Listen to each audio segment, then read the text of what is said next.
7 signs you've healed more than you ever realized. There comes a quiet moment in life when you realize you are no longer fighting the world the way you used to. Not because the world became kinder, but because something inside you stopped bleeding. Healing rarely announces itself. It does not arrive with applause or certainty. It reveals itself subtly through changes so ordinary they are often overlooked. Yet these changes are profound because they signal an inner reconciliation between who you were, who you feared, and who you are becoming. The first sign is that your triggers no longer control you. The same words, situations, or people may still appear, but they no longer hijack your nervous system. You feel the emotional wave rise, but instead of drowning in it, you observe it. This is not emotional numbness. It is emotional maturity. You have learned that not every feeling requires a reaction, and not every reaction deserves your energy. The second sign is that you feel less need to explain yourself. In the past, you may have over-justified your choices, desperate to be understood or validated. Now, you are comfortable being misunderstood by those who have not done the inner work. You have learned that self-betrayal often begins with over-explanation, and peace begins when you trust your own inner authority. The third sign is that you can sit with silence without discomfort. Silence no longer feels empty or threatening. It feels alive. You are no longer running from your thoughts because you have faced them. You have explored the darker rooms of your psyche and discovered that they were not monsters, but wounded parts asking to be seen. This is integration, not avoidance. The fourth sign is that you no longer romanticize suffering. You once believed pain was proof of depth, loyalty, or love. Now you understand that suffering is not sacred by default. Awareness is. Growth does not require self-destruction. You choose environments, relationships, and habits that nourish you, not because you are weak, but because you are finally strong enough to stop punishing yourself. The fifth sign is that your compassion has boundaries. You can empathize without absorbing. You can care without rescuing. You no longer confuse guilt with responsibility. This shows that you have differentiated your identity from the emotional chaos of others. You understand that helping someone does not mean abandoning yourself. The sixth sign is that your past no longer defines your identity. You remember it, but you do not live inside it. The memories may still carry emotion, but they no longer dictate your present behavior. You have reclaimed the parts of yourself that were fragmented by shame, fear, or trauma.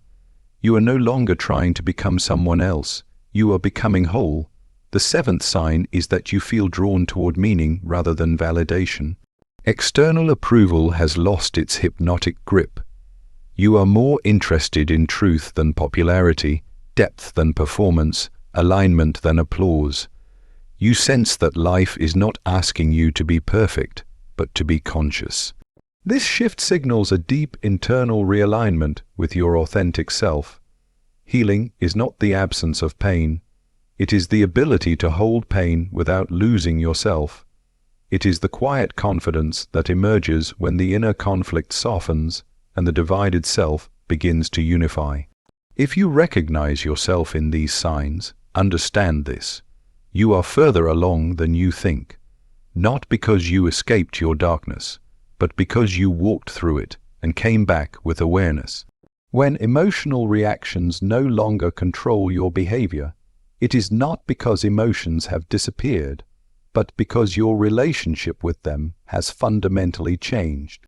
There was a time when every inner disturbance demanded immediate expression, when anger needed release, sadness needed explanation, and fear needed escape.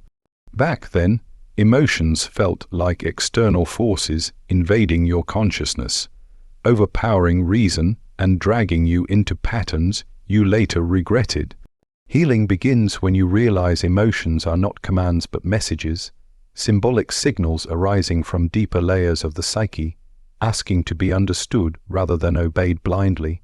This shift does not happen through suppression. Suppressed emotions only retreat into the unconscious, where they gather intensity, and eventually return in distorted forms. True healing occurs when you develop the capacity to witness your inner state without becoming possessed by it. You feel anger arise, but you do not become anger. You feel fear, but you do not let fear dictate your choices. This distance is not coldness, it is consciousness. You are no longer fused with every impulse that passes through you. At this stage, a pause emerges between stimulus and response. That pause is where freedom lives. In the past, the pause was absent and reaction was automatic. Old wounds were touched, and the body responded before the mind had time to reflect. Now, the pause allows you to ask what this emotion represents, where it comes from, and whether acting on it would align with your deeper values or merely repeat an old survival strategy. You begin to notice patterns that once operated invisibly, and in noticing them, their power weakens. Emotional regulation here does not mean control through force. It means cooperation with the psyche. You listen inwardly. You recognize that many emotional reactions are echoes of earlier experiences, moments when you were powerless, unseen, or unsafe. The present situation may resemble the past, but it is no longer the same. By recognizing this, you stop punishing the present for the crimes of memory. You allow the emotion to exist without letting it rewrite reality. Another sign of this healing is that you no longer seek immediate relief through impulsive action. You do not rush to defend, explain, attack, or withdraw just to escape discomfort. You tolerate inner tension without collapsing under it. This capacity to endure inner conflict is a mark of psychological maturity. You understand that growth requires holding opposites within you, strength and vulnerability, reason and feeling, without forcing a premature resolution. As reactions lose their grip, your behavior becomes less predictable to others but more truthful to yourself.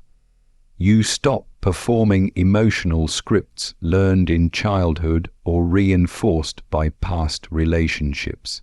You respond based on present awareness rather than past conditioning. This often surprises people who were accustomed to your reactivity because unconscious systems rely on predictability. When you no longer react as expected, it disrupts those dynamics, revealing who related to you consciously and who depended on your wounds to feel secure.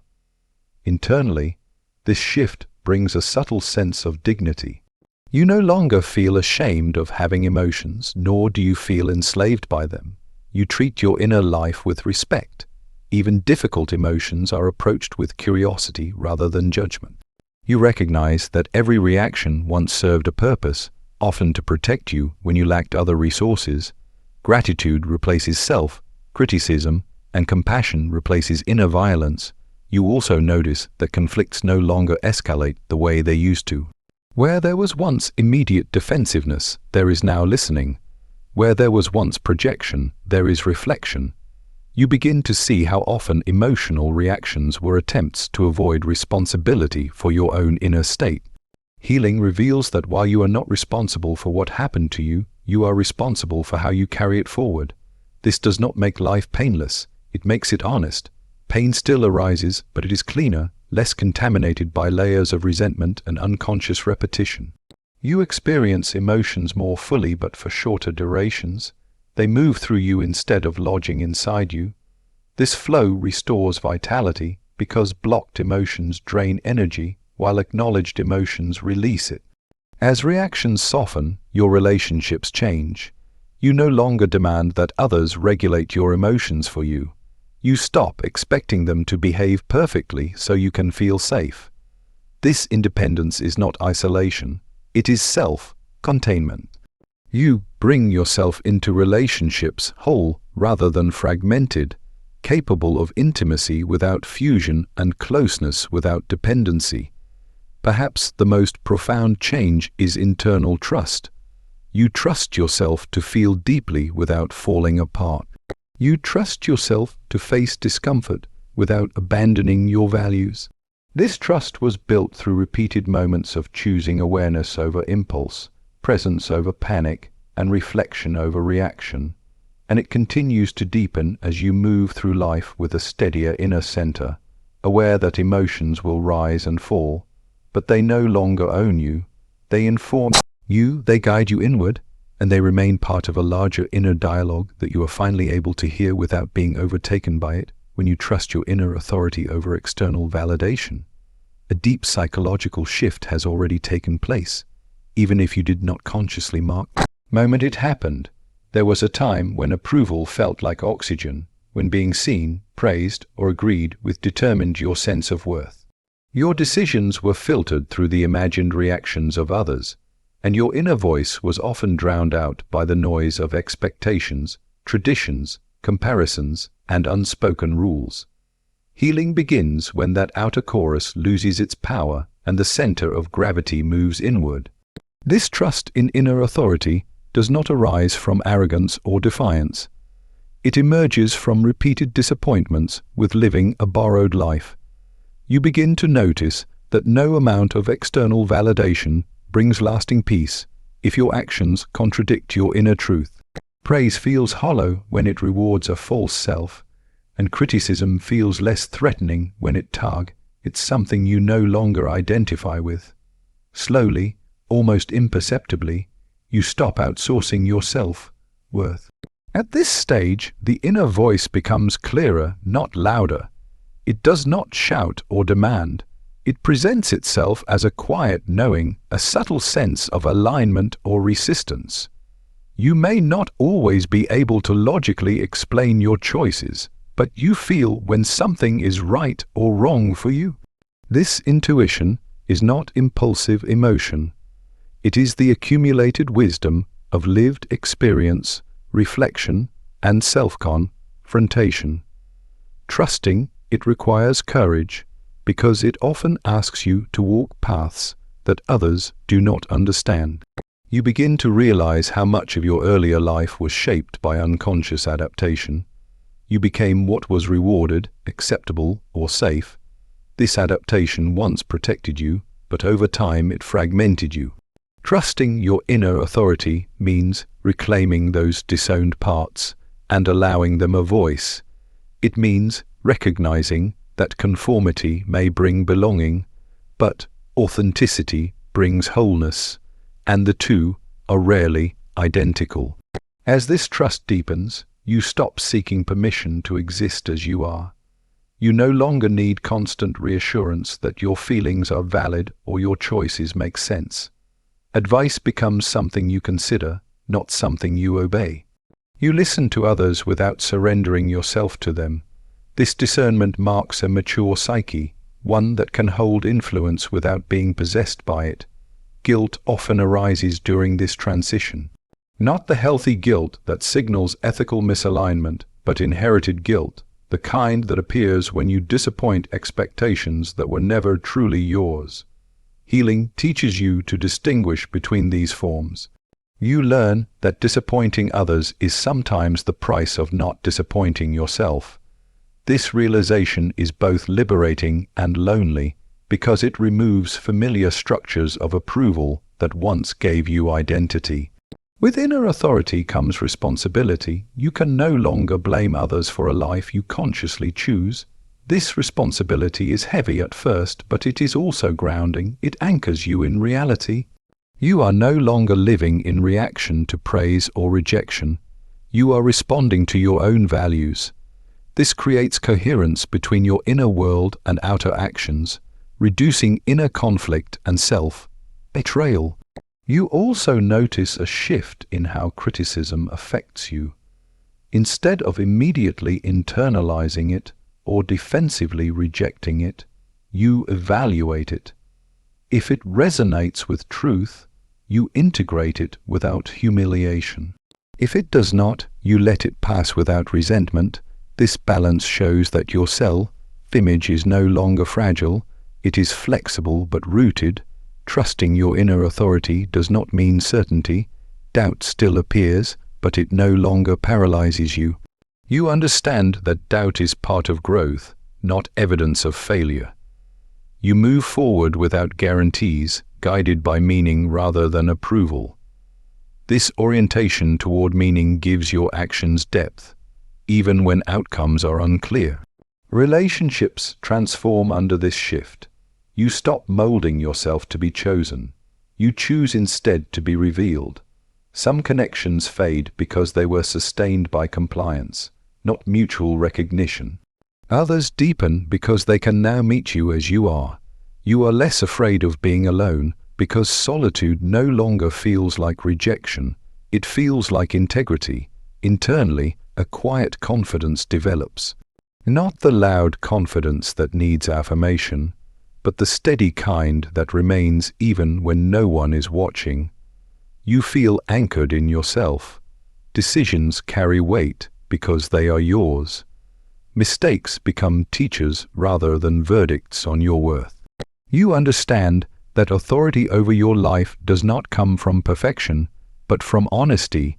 This trust also changes how you relate to success and failure. Success without alignment feels empty, and failure without self-rail feels tolerable. You measure your life less by external milestones and more by inner coherence. The question shifts from, was I approved, to, was I true? And this question becomes the compass by which you navigate uncertainty, conflict, and choice, standing increasingly rooted in the knowledge that the deepest guidance does not come from outside voices, but from the integrated self that has learned to listen inwardly and act from that place without needing to be witnessed, validated, or understood by everyone around you. When you can face your inner darkness without fear or avoidance, a profound transformation has already taken place within you. Darkness here does not mean evil or moral failure. It refers to the parts of the psyche that were once rejected, denied, or hidden because they felt unacceptable, painful, or dangerous. In earlier stages of life, these parts were pushed away to survive. You learned to present what was approved and conceal what threatened belonging. Healing begins when you no longer run from what lives in the shadows of your own mind. At first, encountering this inner darkness feels unsettling. Old memories surface, uncomfortable emotions arise, and forgotten impulses make themselves known. In the past, you may have responded by distraction, numbing, or denial. Now, you remain present. You observe without immediately judging or correcting. This willingness to stay is not passive. It is an act of courage. You are choosing truth over comfort, awareness over illusion. Facing your inner darkness does not mean indulging destructive tendencies. It means recognizing them. What remains unconscious controls behavior from behind the scenes. What is brought into awareness loses its compulsive power. By allowing these aspects into consciousness, you interrupt cycles that once felt inevitable. You begin to see how anger masked grief, how control hid fear, how detachment protected vulnerability. These insights do not come through analysis alone, but through honest self-confrontation. As this process deepens, shame begins to loosen its grip. Shame thrives in secrecy. When hidden parts are acknowledged internally, they no longer need to express themselves through sabotage or projection. You stop seeing yourself as divided into good and bad, acceptable and unacceptable. Instead, you recognize a complex inner landscape shaped by experience, adaptation, and unmet needs. This recognition humanizes you in your own eyes. You also notice that your judgments toward others soften. The more you accept your own darkness, the less compelled you are to condemn it in others. Projection decreases. You stop attributing to others what you refuse to see in yourself. This does not make you naive or permissive. It makes you discerning. You can recognize harmful behavior without demonizing the person behind it. This balance reflects inner integration. Fear diminishes because the unknown becomes known. What once felt like a threat reveals itself as a wounded part seeking acknowledgement. Many of the impulses you feared were not dangerous. They were distorted expressions of unmet needs. When those needs are recognized, the impulses lose intensity. You are no longer at war with yourself, and this inner ceasefire conserves immense energy. Facing inner darkness also changes your relationship with control. You realize that rigid self-control often emerged from fear of your own depths. As trust in yourself grows, you loosen that grip. You allow spontaneity without chaos, emotion without collapse. This flexibility creates a sense of inner safety that external rules never provided. There is also grief in this process. You mourn the time spent running from yourself, the relationships damaged by unconscious patterns, the opportunities lost to fear. This grief is not self-punishing. It is cleansing. It clears space for compassion. You recognize that you did the best you could with the awareness you had. This forgiveness is not granted by others. It is claimed internally. Dreams, creativity, and intuition often become more vivid during this phase. The psyche responds to being listened to. Symbols emerge, insights arrive unexpectedly, and a sense of inner dialogue develops. You are no longer cut off from deeper layers of yourself. This connection enriches life, giving it depth beyond surface level functioning. Facing darkness also brings responsibility. You can no longer excuse harmful behavior as unconscious. Awareness demands choice. You see the moment when an old impulse arises, and you choose differently. This choice strengthens integrity. You become someone who can be trusted, not because you are flawless, but because you are conscious of your capacity for harm and committed to containing it. Over time, what you once feared becomes a source of strength. The qualities you disowned often contain vital energy. Anger becomes assertiveness. Sensitivity becomes intuition. Desire becomes creativity. Darkness integrated becomes power under awareness. You are no longer fragmented, pulled in opposing directions by unseen forces. You move with greater coherence because more of you is included. This capacity to face inner darkness without avoidance creates resilience. External chaos loses some of its power because you have already encountered chaos within and survived it. You know that uncertainty does not destroy you. Complexity does not overwhelm you. You can hold contradictions, pain and hope, strength and vulnerability without needing to split them apart. Ultimately, this process leads to a deeper sense of self-respect. You no longer define yourself by an idealized image, but by your willingness to know yourself fully. This honesty becomes a foundation for genuine confidence. You are not trying to be pure, perfect, or superior. You are striving to be whole. In this wholeness, fear recedes, not because darkness disappeared, but because it is no longer unknown, no longer exiled, no longer driving your life from the shadows, but recognized, contained, and woven into the larger fabric of a conscious self that can look inward without flinching and remain present with whatever it finds.